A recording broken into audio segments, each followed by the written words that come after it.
of RC and Wireless News.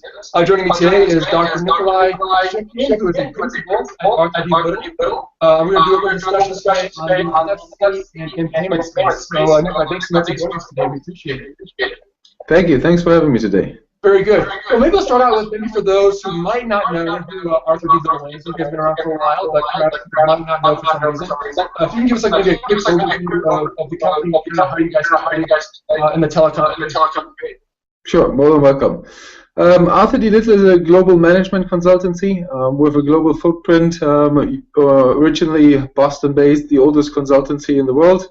I'm myself based in Vienna, as overall the theme, I would say, of RTD Little is connecting technology, strategy, and innovation. So we're very much focused on topics, understanding technology, understanding innovation, and translating that to business strategy. And one of the major areas, and this one is obviously the telecommunication field, as in the industry itself, telecommunication, but also as an enabler for other technology. And in this one, you will also find the topics of mobile payment and NFC. Very good. Well, I appreciate that. Again, like it's been around for quite a while. Obviously, you're a little younger than probably the company is, so, but I'm sure plenty of good insight. So anyway, I mean, on this topic of payment and NFC and different things, I know in the wireless industry, this topic has been talked about for a dozen years now. It's coming next year. I guess, what is RTD Little and your kind of general view of who we are, or where this is right now, coming to market? As you said, the first thing, yes, it has been around for a while. It started by now, the big hype, the first hype like 15 years ago. Had a big first hype, with a lot of, in particular in Europe, with a lot of acquisitions also, then a big failure. Things slowed down in the 2003, and then it basically picked up pretty much when Google announced, I'll have now NFC in my phone, and then everybody was talking about it again. And now, again, we see a little bit of a shift. NFC seems to be a little bit going behind, particularly in the US. We see much less interest into NFC, and there's new themes coming up. Retailers are much more talking about mobile, and we're still in a confused mode. So the market is also still in a confused mode. But I think we need to take a very regional or geographical approach on this one. So you absolutely cannot compare the situation like you have it in the US with the situation you have in Europe, with the situation you have in Asia, or with the situation you have in emerging markets. So that's very clearly very different market. When we just have Europe itself, we still have a lot of operator-driven NFC projects. And the problem, though, is that NFC is just not working. And it's not working due to two main reasons for me. There's obviously the challenge or the complexity driven in the business models, too many players. And there's the challenge or complexity driven by technology. It's just the NFC, I always refer to the complexity of a simple technology. Unfortunately, that is really inhibiting the uptake of the technology. Well, that's a good point. Yeah, I mean, you're right. Looking at the world view of it, here domestically in the United States, it does seem like a lot of carriers are talking about it, but there's been very little actual implementation. Where it does seem overseas in Europe, Asia, emerging markets, it's changing. It seems like a lot more attention there.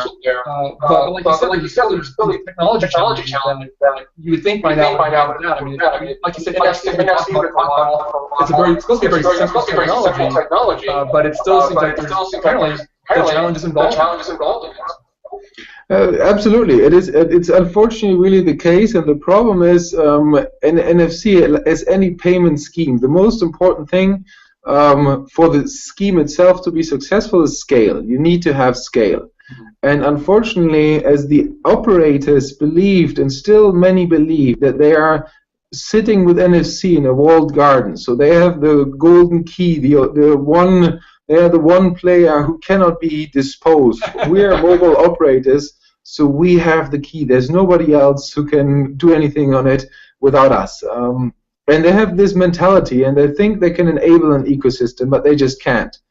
Apple and Google have proven them unsuccessful in the app world, where they believe they are the players. And the same thing is, can happen. It's not yet happening. I think we don't have yet the turning point, but it's definitely a threat there that it is turning and it's cutting out the operators. And this is really the single most inhibitor of the ecosystem. And then we have on the other side, we have new technologies coming up. Everybody's talking about MCX in the US. You know, we have a QR code based.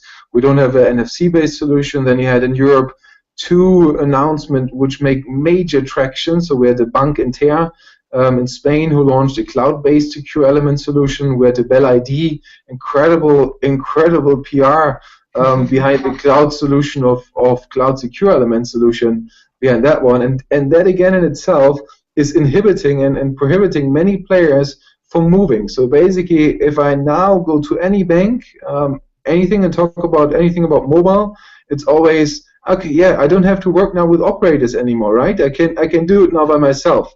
And that, of course, is a big threat. I see a big threat that this is really, I think the window of opportunity, even in Europe, is closing down. So operators really need to catch up to make this thing happen. If they don't get it done in the next 18 or 24 months, we have to wait maybe a longer time until a new system leveraging this one will really come up. Current models have not proven successful. I don't see them really becoming successful. Yeah, that's a great point. It does seem, at least from the U.S. point of view, that that's been the issue. Is carriers don't want to be left out of this. They want to have people this action. And it seems like for the most part, they can have a banks can have a piece, but it's hard to have them working together. Like you said, they want to have their own solution, and you can't have 30 different solutions. So that just makes it confusing for the consumer. Interoperability, obviously. So yeah, it does seem like there's too many players involved. And that's just impeding progress on us. Absolutely, and it's I've been hitting a little bit of the operators, but I don't only want to hit on the operators. I think there's more players' fault in it. I said just the technology, just the making the interoperability, that is really a major issue between different players, and that's on the technology side. I also believe that the interchange networks, they have done everything to protect the current status quo, and there's a lot of rules on and actually fees in the system which are ancient, where for which there's no more rule. We saw what Square did, simplifying the fee structure significantly and saying, let's look really at the fees which are there for a reason, and cutting out those which are there for no reason. And we saw the change and the success Square had with that pretty much simple approach to it, but they really just simplified. So the interchange really are doing or have done everything they can to just translate the current value chain one-on-one onto mobile, add another player, and try to still have it with the same revenue pie, have the adoption. And it was very a me-driven approach. But the thing I think which now, that's also why MCX is so interesting and brings a new kind of dynamics into the ecosystem, is because more and more players realize that the real value actually comes from the merchants, and they need to be very much more centric. And we look at level up solutions. That is a fundamentally different approach of how to handle this. And the merchants suddenly realize, we actually have a power, we have a say, and we can influence this. And that is, of course, frightening then the big guys, the MasterCard and the Visas, and kind of the big interchange networks. Who you also see now, when you now look into the service offering and the solutions of the solutions from Visa and MasterCard, NFC is one out of many things. But it used to be, for many, many years, it used to be NFC and pretty much nothing else. Now they also realize the threat really to it and try to be broader to still maintain the status quo of the interchange and to not really disrupt the system. And in addition, just one last point on the threat really here is now, of course, what you have seen the last couple of days, the announcement from PayPal going towards much stronger towards the physical point of sale. And with the integration into the ACH networks, that basically is, again, can be a major disruption, and that frightens a lot of players. So I think it's still as interesting as the last 2 years. There's still so much activity and action and opportunities and threats out there for the players. Yeah, and I think observing it from the outside, again, normally in the telecom industry, carriers control everything. But this market here brings in so many other large players, whether it's banks or retailers or credit companies. These are big companies all fighting for business, and it's hard to downplay their potential. So it's going to be interesting to see how that part plays out. I didn't mention earlier the security aspect. How is the security part of it progressed? Are we secure enough to get to this point where consumers can feel confident that if they do go to this sort of situation at some point, that there isn't a security involved? It's the security, in particular, when you there's two aspects really. The one is the aspect how secure is the solution, and the second point is how comfortable feel consumers using it. And I think that's a separate point. I don't see, in particular, when we talk about the current models of the NFC integration, there's the same level of security as with any card as of today. You could even propose there's a higher degree of security. You can more easily cancel your cards. You can more easily load your cards on a different phone. So there is not really much of a security, hard-coded security issue. Of course, the more then there's you have different solutions when you talk about closed-loop solutions. They have potentially more opportunities for a security breach, because many of them just kind of came up are individual custom-made solutions, not proven by, obviously interchange are proven by trillion and trillion of transactions, and the rate of failure is incredibly low. That's the key asset. And that's the same what they translate to the NFC, the current model of NFC, if it's EMV based. So there's not a real security difference between that part and that part. As said, with the closed loop systems, you really have to look on a one-by-one basis, because they operate completely separately. When you talk about solutions in going in the emerging world, there are a lot of solutions which based either on USSD or SMS. There still happens quite a lot of things you would really not want to happen in the developed world. So there will be serious issues for any financial institution. So loss of transaction, that's something you are always and again here. So I think the less proven and the less scale the solutions have, the higher in principle is the risk. But of course, the bigger become the solutions, the higher is the security risk. And also, I think anyone who really wants to, as I said, payment is about scale. You really need to have scale. So even if something happens, the big players will do everything to reimburse the consumer as quick as possible. Obviously, as we're in a digital world and a lot of threats are just emerging, there's no way to guarantee it that it's secure.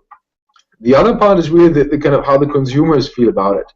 And I believe personally, whenever I advise my clients, I'm telling them, don't believe in any market research or customer.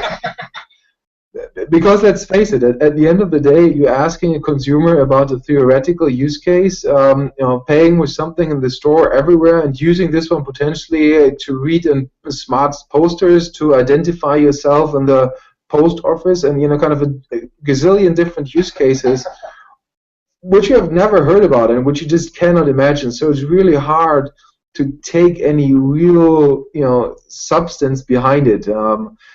That's really the key point. I think the key point is, and that was one of the learnings from the early CTZ initiatives here in France, don't confuse the consumers, because they had in the beginning, they were France is an incredibly advanced market. After Korea and Japan, for me, the most advanced market in terms of NFC, in terms of ecosystem player readiness, and also, so they've been working incredibly well together. So this market is really very far advanced, and they've had a lot of interesting learnings. And I think one of the first ones they had many players issuing, basically taking the wallet provider role, and each of them addressing the consumers with a different tagline, different name even. And that created by itself so much insecurity, because consumers was asking, what is this? What's the difference behind this? So I think that's much more, the security is much more how you translate it. And again, there's also simplicity. You need to be simple to the consumers and don't confuse the consumers. Otherwise, that raises question and that increases feeling of insecurity. Yeah, that's a great point. And I was going to ask you kind of about the consumer perspective on it, because I agree with you. I mean, I think, asking people how they feel about something that is theoretical like this, you're going to get flawed results. There's no way to really get a true understanding of people. They don't know what you're really talking about. So, yeah, I agree. Definitely consumers are perhaps not really sure what this really means when asked, but what they think about it. Yeah, absolutely. It's just too much. You know, it's too much to ask somebody on a very theoretical use case, and even the kind of the more problem on this one on payment or anything related to payment is really that it's the real benefit only comes when you use it when you can use it everywhere. Because let's face it, the beauty of NFC, because that's still the most dominant term you would refer, or technology you would likely refer to when you talk about mobile payment, is that it enables many other use cases, and then it really creates the clear benefits for the consumers, and that is just impossible for a consumer to evaluate. A single use case maybe, but if you really see the benefits are coming, I can use it everywhere. I have it integrated, and I think that is the drive. That's just hard to grab for a consumer to say yes, I will use it. It's great. Yeah, makes sense. I mean, we always hear about this cases like in China or Japan or Korea where this stuff is starting to really gain traction. I mean, from what you're saying, are those legitimate claims that the consumers in countries are adopting this and becoming more comfortable with mobile payments and using the technologies for that? I couldn't fully get the first part of the question. Sorry. Oh, no problem. Yeah, I mean, it seems like we always hear about these kind of services being used greatly in Asian countries, or Korea, or even Canada. I mean, are we seeing a lot of traction in those countries with this, or is that just one-off? The only traction you have really is in Korea. You indeed have traction with this one, but only related to transporting. So that's the only use case which really works. There's no other use case really working. So the transporting is one which you indeed see with the NFC enabled as a kind of considerable consumer success. Mm-hmm. Everything which comes from China is not much more than a bus. It's single. It's not really big scale launches. It's very focused on some use cases, so you can't really claim that. And Japan is obviously kind of coming from a different future, and from the Felica chips, and now translating this to NFC. And there's always been two sides of how to understand kind of how to read the success in Japan. In my view, I spoke to a couple of colleagues of mine based in Japan on kind of, because you don't get any official numbers. You don't really get numbers on the real usage, in particular on the mobile, because you always have the integration, the contactless card, which is heavily used, yes, mm-hmm. and the mobile phone chip. And there's no official numbers, at least I've ever seen. And I spoke to one from NTT Docomo from the technology provider side, and also I said from colleagues from myself in the Japanese office, in the Tokyo office, and they're all confirming it's very rarely used. It's still dominant really by the card, and it's kind of, there's a lot of really hype that the mobile usage indeed is not that high. So it's really it's singular use cases, I believe, which are successful, which you also see in different countries. I'm based in Austria, and for many years I was able to say when I was speaking at conferences, I'm coming from the most advanced mobile payment country, because they had a company which was funded in '99, survived somehow all the struggle after 2002-3 with the NFC, where mobile payments war went down, and they still are highly successful in the parking. So they found their niche, and it's just an incredible, attractive, and successful use case. And there's a couple of other ones. In Hungary, you see it's tolling, which is very successful. So I think that on a singular basis, where there's a clear use case, you see success, but you don't see really the broad mass market success as it's often named. Just give you one on there. I've just been coming from a conference, and there was from one of the players, I'm not going to call the name, but he was positioning ISIS as a great success story. Okay, and so you see the difference. Europe, US, and the kind of okay, now I have an ocean in between. I can tell this is a success. So you might think about the same time. Now there's an ocean between you and China, and then it comes as a success. Good point. That's a good point. Well, I know you mentioned earlier that we're kind of in this point where if progress isn't made over the next 12 to 24 months, we could definitely be a long delay on this. I guess maybe looking out 2 to 5 years, do you think that could be first? Could you get to the point where this is actually perhaps in the next 2 to 5 years, or do you think we're looking at a longer term play on this before mobile payments is really become standard for consumers? You need to break that question slightly. I think the first part, will it become standard in a 2 to 5 year horizon? No, I don't think so. I don't believe it's going to become standard. And also, I believe the card is going to be with us for a longer period of time. I don't believe in the death of the card in the short term. It's going to be with us. Do I believe there will be successes? Yes, absolutely. There is a lot of opportunities, and in particular when people understand and players, it's about simplification, complexity reduction, and much more turning to the people actually who are most important, which are for me really the consumers and the merchants. And that's the solutions which are focusing on the merchants. They have a high rate of success, and with just the advancement of technologies, everybody consumer using mobile phone, feeling very comfortable, the everywhere data connectivity, you just have incredible opportunities. And if you play it smartly, there's definitely a space for mobile payment, but it's a space in a wider ecosystem. Just mobile payment by itself will really not bring it, but if you bring additional benefits towards the merchants, and I believe there are many benefits for physical merchants behind the mobile technology, then I believe very clearly we will see success stories. Absolutely, fully convinced. Got it. That makes sense. Well, we appreciate the time today. Thanks so much for the insight on this topic. Like you said, it's been evolving for, like you said, 10, 12, 15 years, and hopefully we'll make some progress in the next couple of years. So we appreciate the information. Thank you so much. Thank you. Thanks for the interview. It was a pleasure. Thank you.